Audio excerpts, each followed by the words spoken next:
कुछ ना कुछ विशिष्ट रहा है। कौन नहीं जानता है, बचपन से हम लोग जानते रहे हैं कि मेरठ की रेवड़ी और गजक के बारे में, हाथरस की हींग के बारे में, हापुड़ के पापड़ के बारे में, इलाहाबाद के अमरूद के बारे में, बलिया के हलवा के बारे में, यानी ये सभी जौनपुर की इमरती। हाँ, आपने कभी खिलाया ही नहीं तो आप क्या कैसे कोई बोले। आप खा खा करके स्वयं मोटा गए, लेकिन कभी आप लोगों ने खिलाया।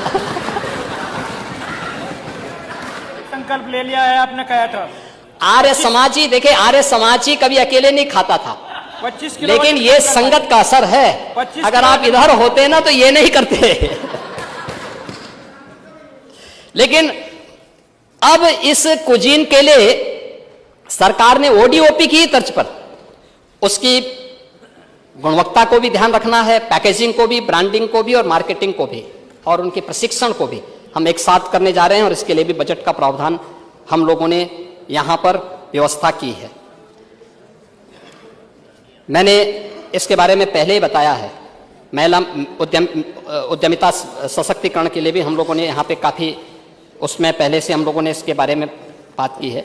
महोदय, ये अर्बनाइजेशन के बारे में भी हम पहले से, मैं यहाँ पे चर्चा कर रहा था, नई टाउनशिप स्थापित करने के लिए।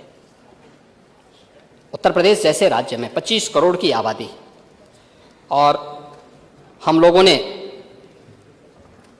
बजट में इसके लिए व्यवस्था की है कि अगले 5 वर्ष में 100 नई टाउनशिप विकसित करने का हमारा लक्ष्य है। 100 नई टाउनशिप प्रदेश के अलग अलग जनपदों में इसको स्थापित करेंगे।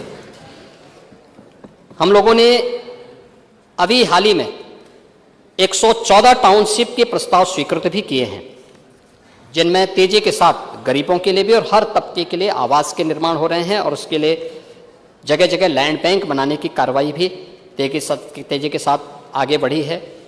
भारत सरकार की जो compliance reduction and deregulation policy के अंतर्गत जो महत्वपूर्ण घोषणा है, अब तक होता क्या था, एक गरीब छोटा सा मकान बनाता था तो लोग जाके उसको परेशान करते थे। हम लोगों ने तय किया है कि 100 वर्ग मीटर तक आवासीय एवं 30 वर्ग मीटर तक व्यावसायिक भूखंड पर केवल पंजीकरण करने की आवश्यकता, उसको नक्शा पास कराने की आवश्यकता नहीं है। वो अपना केवल पंजीकरण कराए और घोषणा करें कि इससे ज़्यादा नहीं है, कोई उसको परेशान नहीं करेगा। अगर परेशान करेगा तो कार्रवाई होगी।